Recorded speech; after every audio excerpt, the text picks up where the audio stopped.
DHP news channel में आपका स्वागत है। हिमाचल और अन्य महत्वपूर्ण खबरों के लिए चैनल को सब्सक्राइब जरूर करें और सभी काम की खबरें जानने के लिए वीडियो को पूरा देखें। हिमाचल में बदलेगा मौसम, 4 दिन बारिश बर्फबारी के आसार।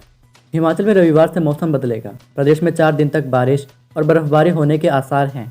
मध्य पर्वतीय क्षेत्रों शिमला, सोलन, सिरमौर, मंडी, कुल्लू, चंबा और उच्च पर्वतीय क्षेत्रों किन्नौर व लाहौल स्पीति में 22 से 25 नवंबर तक मौसम खराब रहने का पूर्वानुमान है। मैदानी जिला ऊना, बिलासपुर, हमीरपुर और कांगड़ा में रविवार को मौसम साफ रहेगा। 23 नवंबर को यहां बारिश होने की संभावना है। उधर रोहतांग दर्रा के साथ कुल्लू व लाहौल स्पीति की ऊंची चोटियों पर शनिवार को ताज़ा बर्फबारी हुई।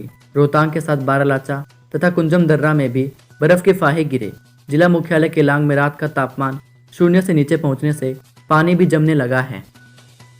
नड्डा बोले, सीएम जयराम कर रहे हैं अच्छा काम, पीठ थपथपाकर हौसला अफजाई भी की।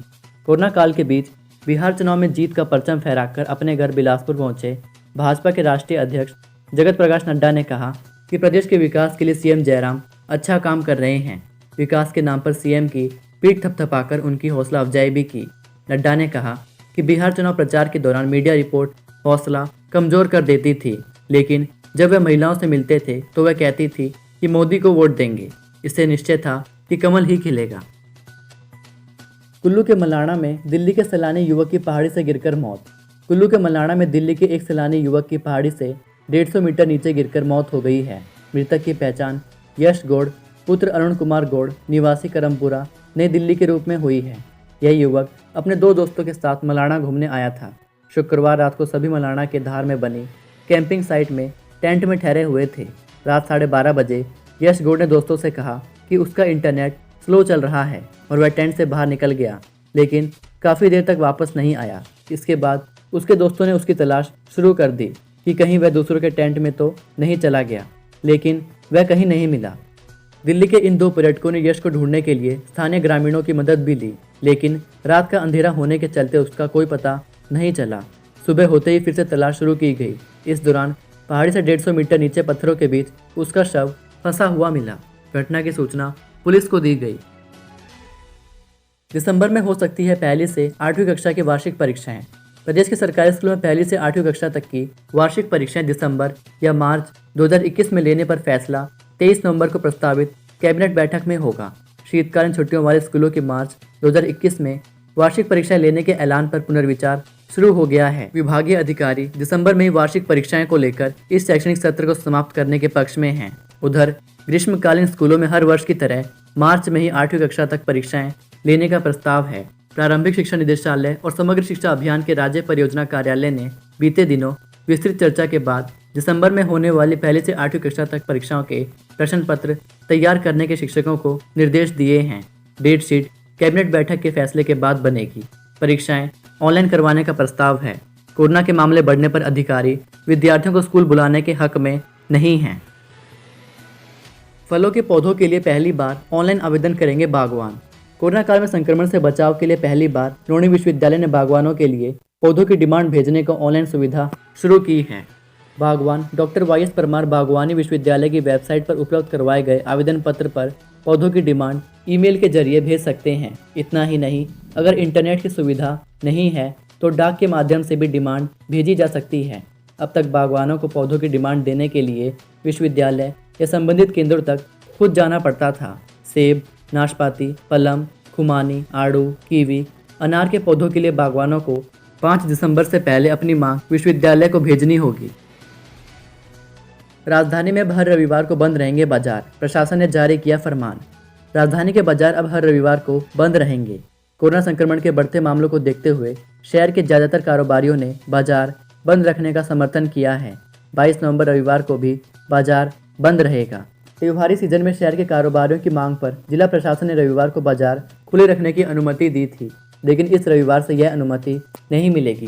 कारोबारियों ने भी इस बार रविवार को बाजार खुला रखने की अनुमति नहीं मांगी है। इनका कहना है कि श्रम कानूनों को लागू करने और कोरोना संक्रमण से बचने के लिए बाजार बंद रखना जरूरी है। लोक सेवा आयोग के 5 कर्मचारी कोरोना पॉजिटिव, ये परीक्षाएं स्थगित। हिमाचल प्रदेश लोक सेवा आयोग ने हिमाचल प्रदेश न्यायिक सेवा की मुख्य परीक्षा को टाल दिया है। 25 से 28 नवंबर तक यह परीक्षा आयोग के शिमला स्थित मुख्य कार्यालय में होनी थी। आयोग में 5 कर्मचारियों के कोरोना पॉजिटिव आने के बाद परीक्षा को टाल दिया गया है। इसके अलावा 23 से 26 नवंबर तक स्कूल प्रवक्ताओं के मार्कशीट की इवैल्यूएशन के काम को भी आगामी आदेशों तक टाल दिया गया है। आयोग के सचिव आशुतोष गर्ग ने यह जानकारी दी है। उन्होंने बताया कि रविवार 22 नवंबर को प्रस्तावित स्टेट एलिजिबिलिटी टेस्ट की परीक्षा पूर्व निर्धारित कार्यक्रम के तहत प्रदेश भर में ली जाएगी। इस परीक्षा में कोई बदलाव नहीं किया गया है। उन्होंने बताया कि आगामी दिनों में होने वाली अन्य परीक्षाओं को लेकर आयोग 2-3 दिन में फैसला लेगा। वक्त पर वोटर लिस्टें तैयार करने से मंडी और बिलासपुर के हाथ खड़े। मंडी और बिलासपुर जिलों ने तय समय पर वोटर लिस्टें तैयार करने को लेकर हाथ खड़े कर दिए हैं। दोनों ही जिलों के चुनाव अधिकारियों ने हिमाचल चुनाव आयोग को इस असमर्थता से अवगत भी करा दिया है। बताया जा रहा है कि दोनों जिलों में सॉफ्टवेयर की समस्या से देरी हो रही है। वहीं शिमला के उपायुक्त और जिला पंचायत अधिकारी भी कोरोना संक्रमण की चपेट में हैं। राज्य चुनाव आयोग के आयुक्त, सचिव सहित 5 अधिकारी और कर्मचारी भी होम क्वारंटीन हैं। टीबी अस्पताल चंबा से कुछ दूर सड़क में फेंक दी एक्सपायरी दवाइयां। टीबी अस्पताल चंबा से कुछ दूरी पर सड़क किनारे भारी मात्रा में एक्सपायर डेट की दवाइयां मिली है, जहां पर लावारिस मवेशी इसमें मुंह मार रहे हैं। बारिश होने पर एक्सपायर दवाइयां घुलकर पीने के पानी के सोर्स में भी मिल सकती हैं। यह दवाइयां सड़क किनारे किसने फेंकी है, इसका अभी तक पता नहीं चल सका है। दवाइयां निजी अस्पताल, किसी केमिस्ट या सरकारी अस्पताल की भी हो सकती हैं। इस मामले में स्वास्थ्य विभाग को अभी तक कोई भी जानकारी नहीं है। उद्योग संचालकों की बैठक में हुआ फैसला, गत्ते के रेट नहीं बढ़े तो उत्पादन बंद कर देंगे। क्राफ्ट पेपर के दाम बढ़ने से प्रदेश का गत्ता उद्योग बंद होने की स्थिति में पहुंच गया है। गत्ता उद्योग संचालकों की नालागढ़ में बैठक हुई, जिसमें लगातार काम की कमी व गत्ते के रेट न बढ़ने के चलते गत्ता उत्पादन बंद करने का फैसला लिया गया है। पिछले 3 माह से क्राफ्ट पेपर के रेट 30% बढ़ गए हैं। गत्ता उद्योग संचालक अब घाटे में काम नहीं करेंगे। अगर पेपर मिलों की मनमानी कम नहीं हुई और गत्ते के रेट नहीं बढ़े तो 1 दिसंबर को मजबूरन सभी उद्योग अपना उत्पादन बंद कर देंगे। एडवांस स्टडी में होगा भारतीय सभ्यता पर शोध, जल्द पूरी की जाएंगी औपचारिकताएं।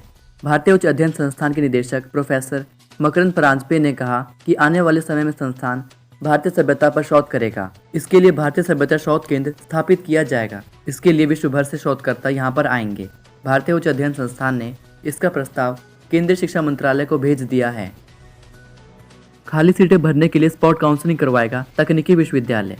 प्रदेश तकनीकी विश्वविद्यालय हमीरपुर बीटेक, बी फार्मेसी सहित सभी स्नातक व स्नातकोत्तर कोर्सों की खाली सीटों को भरने के लिए स्पॉट काउंसलिंग करवाएगा। तकनीकी विश्वविद्यालय के अधिष्ठाता शैक्षणिक प्रोफेसर कुलभूषण चंदेल ने कहा कि खाली सीटों के लिए स्पॉट काउंसलिंग 2 चरणों में 27 और 28 नवंबर को तकनीकी विश्वविद्यालय के परिसर के साथ संबंधित राजकीय व निजी शिक्षण संस्थानों में 11 बजे से शुरू होगी। खाली सीटों का ब्यौरा 25 नवंबर को तकनीकी विश्वविद्यालय की वेबसाइट पर अपडेट किया जाएगा। स्थानीय बोली में जेपी नड्डा ने विपक्ष पर किया कटाक्ष। कितिया एम्स कदों बढ़ना, हुण बोल दे लगुरा बढ़ना। कितिया एम्स कदों बढ़ना, हुण बोल दे लगुरा बढ़ना। बिलासपुर की स्थानीय बोली में भाजपा राष्ट्रीय अध्यक्ष जेपी नड्डा ने विपक्ष पर कटाक्ष किया। बिलासपुर में कार्यकर्ताओं को संबोधित करते हुए नड्डा ने कहा कि विपक्ष को भी सुबह उठकर कुछ काम चाहिए। पहले विपक्ष कहता था कि एम्स कहाँ है, कब बनेगा, लेकिन अब कहते हैं कि बन रहा है। मेरी प्रेरणा वे लोग हैं जो तब मेरे साथ थे जब मैं कुछ भी नहीं था, वे अब भी मेरे साथ हैं। कॉमेडियन भारती सिंह गिरफ्तार, पति हर्ष से पूछताछ जारी, घर से मिला था गांजा। मशहूर कॉमेडियन भारती सिंह को ड्रग्स मामले में गिरफ्तार किया गया है। वहीं उनके पति से फिलहाल पूछताछ की जा रही है। जानकारी के मुताबिक भारती ने पूछताछ में ड्रग्स के सेवन की बात कबूली है। नार्कोटिक्स कंट्रोल ब्यूरो की टीम लगातार बॉलीवुड और छोटे पर्दे से जुड़ी हस्तियों के घर पर छापेमारी कर रही है। इसी कड़ी में एनसीबी की टीम ने शनिवार को कॉमेडियन भारती सिंह के घर पर छापा मारा था। इस दौरान एनसीबी की टीम ने उनके घर से गांजा बरामद किया। इसके बाद भारती और उनके पति हर्ष लिम्बाचिया को पूछताछ के लिए बुलाया गया। अब खबर है कि भारती ने एनसीबी के सामने कबूल किया है कि वह गांजे का सेवन करती थी। इसके बाद उन्हें गिरफ्तार कर लिया गया है। उनके घर और दफ्तर से करीब 85 ग्राम गांजा बरामद हुआ है।